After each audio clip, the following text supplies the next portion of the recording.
Welcome back to Yu-Gi-Oh! History with Joe Giorlando. In today's video, we are going back to October 2005 and taking a look at Merchant Pot Turbo. Merchant Pot Turbo is one of the decks that really tried to generate as many +1s as possible in a format where +1s were pretty difficult to come by. If you watched my previous video on Dark Hole Reaper format, you would have seen in the introduction the fact that cards like Pot of Greed, Graceful Charity, Delinquent 2, and many of the other GOAT format staples had all been banned heading into October 2005. And as a result, cards like Spirit Reaper became fundamental to the format because they so reliably generated +1s, or at least one-for-one interactions. Well, Pot of Avarice is one of the few cards in the format that you could play multiple copies of that inherently would generate a +1 if activated. You just needed to build towards having 5 monsters in the graveyard. And one, games lasted long, so you could easily do that. Two, though, this deck really tried to embrace the idea of getting those +1s with Pot of Avarice by utilizing Magical Merchant. So Magical Merchant, when it is flipped, it allows you to send monsters off the top of your deck until you hit a spell or trap, and then add that spell or trap to your hand. So it almost sort of acts like a Decoichi. It doesn't have quite the same attack and defense strength, so it's very easily run over by monsters in the format. But it does generate that, very instant one-for-one trade. If they attack into it, you get the replenished card back in your hand. Maybe you hit 2 or 3 monsters on the way, and maybe sometimes you actually just hit Pot of Avarice. And as a result, it's one of the easiest ways to fuel the graveyard, but also fuel eventually copies of Pot of Avarice in a format where every +1 really matters. So today we're going to take a look at Merchant Pot Turbo. All right, first we'll start the deck profile off with 3 copies of Decoichi. Unlike the previous deck that had 3 Reapers and 2 Donzalugs, the last time we profiled Darker Reaper format, this deck is going to focus a little bit more on maintaining cards in your own hand. Not to say that the deck doesn't actually have Spirit Reaper too. So we're going to play 3 copies of Decoichi so that it can replenish some cards in our hand, and then 3 copies of Mystic Tomato. So Tomato is a concession to the popularity of Donzalug, right? Being able to crash into Dawn and then search, for example, your own copy of Spirit Reaper, which has a similar type effect, can obviously be pretty important. Beyond that, the ability to crash 3 times into something like a DD Assailant or a Cyber Dragon can be really useful because it puts 3 monsters in the graveyard and then puts Sangan or Spirit Reaper on the field. That fuels your Pot of Avarice, and again, in a format where you're really trying to earn every +1 because so many games come down to card advantage and who can start to snowball card advantage, that +1 can be a pretty big deal. So we're going to play 3 copies of Mystic Tomato. And then one of the deck's namesake, I've elected only to play 2. Some variations of this deck did play the full 3 copies of Magical Merchant, but I've elected only to go with 2. But this deck, Merchant Pot Turbo, is trying to hit as many monsters as possible and then get into some of our better spell cards, whether that actually be Pot of Avarice or just in general any spell card, as long as we hit a few monsters along the way. In between the Tomatoes and the Merchants, we have a pretty reliable way of fueling our graveyard, plus games will typically go a long time. This era of Yu-Gi-Oh! Games would go 8, 9, 10 turns, so you're going to get a bunch of monsters in your graveyard just by playing the game anyway.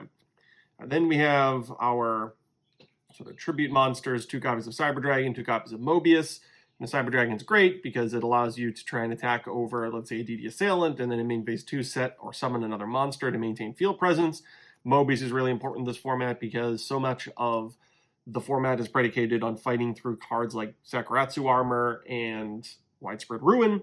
Bottomless Trap Hole is becoming a little bit more popular by the mid to late stages of the format, but even so, Mobius is a fantastic card. You see it 1, 2 copies in a lot of main decks, which I think is a pretty good indication of what this format revolved around.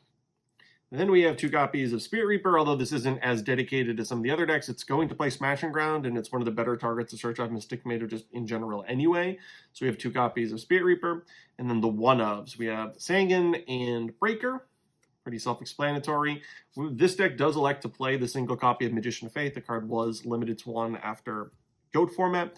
The power spells in this format are not nearly as backbreaking as in GOAT format, but there are still a few good ones, and Pot of Avarice can be pretty backbreaking. It can sort of resemble Pot of Greed, so we are going to play Magician of Faith because of that. And then 1 copy of Tsukiyomi. Tsukiyomi is good against opposing Monarchs, which are pretty popular. Maybe not in a dedicated Monarch deck per se, though some of those decks were going to appear by the end of the format when Treeborn Frog was released. There were still some early on, though. The Monarchs, though, that were in people's main decks, whether it's 2 copies of Mobius or some combination thereof, you are able to set it face down and attack over it, which is really important. Plus, this deck has a handful of flip effects between Decoichi, Magical Merchant, and then, of course, Magician of Faith. So being able to generate card advantage by flipping down your flip effect monsters, which are easy to protect, by the way, with multiple copies of Sakuratsu Armor, or target opposing Monarchs, made it so that Tsukiyomi was a pretty logical inclusion. For the spell lineup, It's going to seem a little redundant if you watched the previous deck profile in this format, but I am still electing to put the 3 copies of Smashing Ground. This deck, when it was originally profiled, Team Overdose had 3 copies of Smashing Ground. That was actually pretty popular in this deck, even though it's not as dedicated to Spirit Reaper and getting through Don Zalug type effects. We are still playing Spirit Reaper, and Smashing Ground is just a fantastic card. You know, you can outdo the Assailant in a format where people are generally reluctant to put a ton of monsters on the field because of Dark Hole. Having a card that just 1-for-1's their only monster can be really good. So 3 copies of Smashing Ground. What differentiates this from the previous strategy is you have 2 copies of Pot of Avarice. You technically could play 3 copies, but 2 is the nice middle ground. Most of the people that played Merchant Pot Turbo played just 2 copies of Pot of Avarice. You are eventually going to just get 5 monsters by playing the game, but there are ways of turboing into it, thus the name Merchant Pot Turbo, whether that's a really, let's say, advantageous merchant on the first turn that hits 2 or 3 monsters, or being able to just crash your Mystic Tomatoes, put them back, and then just do it again, assuming you draw into the other copy of Pot of Avarice. Then some 1-ofs. We have Book of Moon, Heavy Storm, Dark Hole, our mass removal spell cards, Mystical Space Typhoon, pretty self-explanatory, No Mana Crossout. Another card that's pretty self-explanatory in this year of Yu-Gi-Oh! Snatch Steal. The other 3 are a little bit more, I won't say controversial, but a little bit less common. So we have Scapegoats. So this deck does not play Metamorphosis, though it was technically at 1. You actually still saw people play 1 single copy of Metamorphosis to go into Thousandizer Sticked, right? You could play this sort of mini goat control engine of 1 Scapegoat, 1 Tsukiyomi, 1 Magician of Faith, 1 Metamorphosis, and people still did it occasionally. This card, though, is here because of Spirit Reaper and Don Zalug. You know, if you had to pick, randomly discard a card from your hand or quote-unquote waste a Scapegoat to block multiple turns of Reaper and Don Zalug, I think more often than not people would elect to just have this Scapegoat. It is a quote-unquote -1 in a format where I said so much is predicated on card advantage, but sometimes the card advantage games can snowball for your opponent if they get multiple Don Zalug or Spirit Reaper attacks in. So having a card like Scapegoats can reliably block usually more than 1 battle phase, quite frankly. Because once you set another card, your opponent, you know, maybe they don't want to play into Torrential, or maybe you just were able to draw Sakuratsu Armor, and now all of a sudden these Scapegoats really prolong the game. So the Scapegoats were there for that. Snatch Steal, I already commented on. Confiscation, I didn't main deck this in the previous format, in the previous time I looked at this format. This deck, because it plays Magician of Faith, I think it's a little bit more warranted. I probably would have just played Confiscation just about any deck anyway, because it's such a powerful card, right? Being able to look at the opponent's hand, take any card, send it to the graveyard. Then we have 1 copy of Swords Revealing Light. Swords and Scapegoats kind of serve a similar role in the sense that they allow you to avoid the snowball effect that cards like Don Zalug and Spirit Reaper can have if you don't have an immediate out to it. Plus, we have Tsukiyomi, which is typically combined really well with Swords of Revealing Light, where you can just protect your set monster and then consistently flip it face down. We're looking at a format where there's only 1 No Mana Crossout, then I guess technically Dark Hole. Zaborg's not super popular, so that could actually prolong the game fairly well. And if it's Magician of Faith, you can actually just buy back the Swords of Revealing Light and then recycle that engine over and over and over again. It can be pretty difficult for your opponent to break through that. So Swords of Revealing Light and Scapegoat, although not cards that they themselves generate advantage, they both can kind of serve at either mitigating hand destruction or generating card advantage / mitigating hand destruction, depending on how you play it. For the traps, this was pretty, I wouldn't say staple, but you know, most of the decks this format play 3 copies of Sakuratsu Armor, unless you're playing some of the more gimmicky decks like Burn. But we have 3 copies of Sakuratsu Armor, only 2 copies of Widespread Ruin. I have elected to put 2 copies of Bottomless Trap Hole. As the format progressed, this card got a little bit more popular when people started to respect things like Mobius more and more. Plus, it's obviously been historically good against decks that have Cyber Dragon. You do have to make a concession that these are way better against Reaper and Don Zalug. So if you feel like you're going to play against primarily those style of decks, you know, Bottomless Trap Hole can be pretty frustrating when this is your only set and they summon Don Zalug. So you're already playing the 2 Widespread Ruin, so it's not like you're losing out too much, but you might want to consider fitting the 3rd Widespread Ruin before you jump into other types of trap cards. And then we have the 1 copy of Torrential Tribute, which was such an important card this format because of Mirror Force's ban, the only trap card that can, you know, punish you for overextending would be Torrential Tribute. Decks of the format. So, as I mentioned in the previous video going over this format, I didn't actually have a card for it, but I realized I kind of when talking about the side deck, there were definitely Burn strategies. Burn strategies did top 8 SJCs during this time period. So we have Burn strategies. We have the Mirror Mats and Merchant Pot Turbo, Warrior-based strategies, Good Stuff decks, the early remnants of Chaos decks before they really got refined for the Chaos Return format, Cyberstein OTK decks, we had the Zoo Return decks, We had sort of the hand destruction decks that we talked about previously.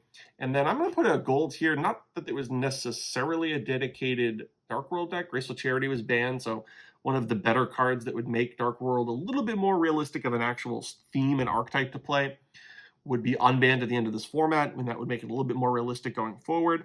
But a lot of decks at the middle to late stage of the format just started to tech Dark Worlds in their deck. So I guess I wanted just to point out that although this wasn't maybe a theme deck, there was decks that just had Dark World in them. So imagine just random Dark World cards in a lot of the other previous decks I commented on. I'm trying to profile a few different cards here in the side deck. There's going to be some similarity because I think some cards just make sense. I'm a bigger fan of Karibo over Wabaku when it comes to counteracting Cyberstein, because if you Wabaku, they're just not going to Cyberstein unless they feel like they can win with the big monster on the field. Karibo, you can at least get the 5,000 life points and get the Cyberstein out of their hand and make it so that if you can deal with the fusion, you're able to win the game. So there's Karibo, and it also takes the decision out of your opponent's hand. What that means is if you Wabaku and they decide, well, I need to go into the Cyberstein because the only way I can win is if I put a big monster on the field, your opponent had the decision point as to what they wanted. With Karibo, you're Kariboing the Cyber End Dragon, and by doing that, you've already forced your opponent to commit to the field. So I'd like to continue to have Karibo down here as opposed to swapping out for Wabakus. 2 copies of Kinetic Soldier. I commented on Kinetic Soldier before. There are so many warrior decks. I decided to switch this part up a little bit. I have 1 copy of Gold and 1 copy of Silva. If you actually go back and look at some of the side decks during this time period, a lot of times people had a single copy of Silva, maybe a single copy of Gold. So instead of having double Gold, I decided to switch it up a little bit. A card that I was not profiling the last time we talked about Dark Hole Reaper format is a Swarm of Locusts. This card is in the side deck because if you play against the sort of dedicated burn strategy with Wave Motion Cannon and Gravity Bind, those kind of cards, this can be incredibly difficult for your opponent to deal with because they're not trying to attack your monster. So if you can just consistently flip this up and flip this down, you can just eat up their back rows one by one, and then over time you're going to win the game, right? If they never get Wave Motion Cannon, that's one of their primary ways of burning you. This can be just a singleton card that completely outs their strategy. So we have 1 copy of Swarm of Locusts. It's also a dark monster that you can search off Mystic Tomato. Not that that's super likely against burn strategies, but it is worth pointing out.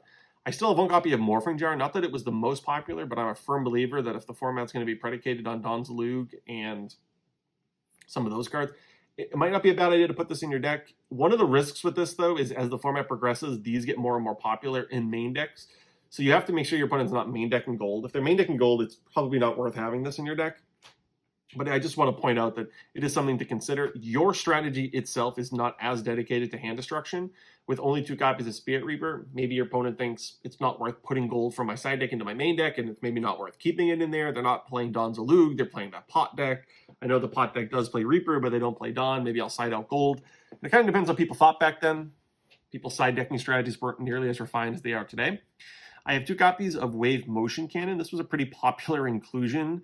And if you go back and look at some of the top deck lists, you often see 1 or 2 copies of Wave Motion Cannon and a lot of side decks. Some of the games can go a long time. Although Card Advantage is the name of the game, the actual way you win Yu-Gi-Oh! Is to deal enough damage to win, and this card over time can make it so that your opponent has to deal with it.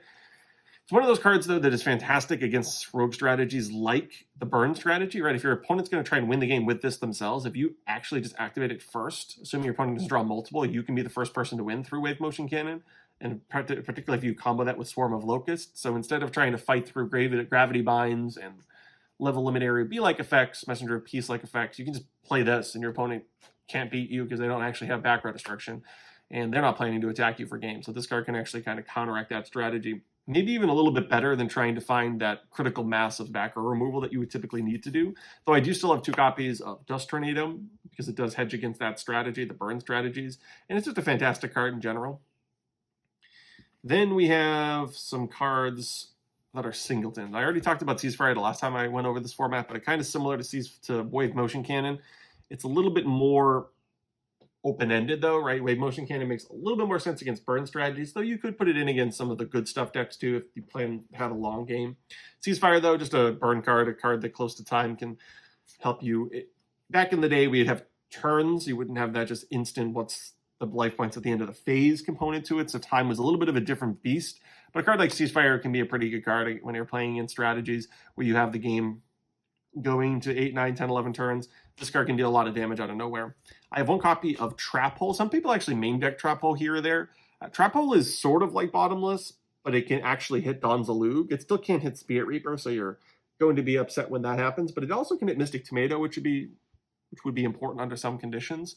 It's a card that's pretty good against the good stuff decks, because most of the good stuff decks are just going to summon, whether it's DD Warrior Lady, DD Assailant, you name it, you can trap hole it. It also doesn't fuel Return from the Different Dimension for the Bazoo decks if you did want to side that card in. And I have one copy of Cursed Seal. I put this card in here because there can be some OTK, I would say borderline FTK strategies that existed, and sometimes people put a singleton copy of this. You know, the odds of you drawing it aren't superwhelmingly high, but old school side decking, as I've commented on quite a few times and talking about, 2004, 5, 6 Yu-Gi-Oh! Was not nearly as refined as it is in a modern sense, where you look at this and you say, that's too many one-ofs. I would largely agree, right? You actually do, if you are going to side against burn decks, want to see this form of Locust for the reasons I pointed out. Maybe Cursed Seal against, when I say FTK or OTK decks, I'm thinking about things like, Reversal Quiz. There's a variety of strategies that were pretty fringy, but could theoretically exist, but relied entirely on spell cards. But nevertheless, that's Joe Giorlando for Yu-Gi-Oh! History. Thank you for watching. Check back soon for plenty more Yu-Gi-Oh! content.